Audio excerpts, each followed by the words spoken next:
L'opération est inédite. Volodymyr Zelensky la réclamait depuis longtemps. Il devrait bientôt recevoir de l'argent frais issu des avoirs russes gelés par les Européens au titre des sanctions. Une première. Ces décisions sont très importantes. Merci pour votre soutien. Les avoirs russes sont conservés ici, dans cette banque Euroclear basée à Bruxelles. Sur les 210 milliards d'euros, 185 sont disponibles. Les Européens veulent prêter une partie de cette somme à l'Ukraine, 140 milliards d'euros, de quoi tenir pendant 2 ans.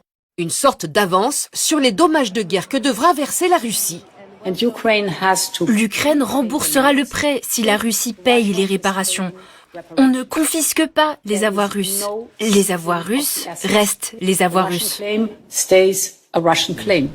Tant de précautions s'expliquent par la crainte d'effrayer les investisseurs sur les marchés financiers, car mobiliser des avoirs gelés serait contraire au droit de la propriété.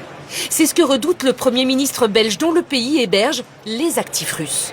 Même pendant la Deuxième Guerre mondiale, on n'a jamais touché des avoirs immobilisés, on l'a jamais fait. Donc si on veut le faire, il faut m'indiquer sur quelles règles on se base. Sinon, on risque que la vengeance russe va se focaliser sur la Belgique.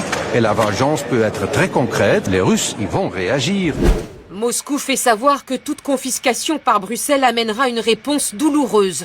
Depuis le début de la guerre, plusieurs entreprises étrangères comme Danone, Renault ou Carlsberg sont passées sous le contrôle de l'État russe, puis revendues à des proches du pouvoir.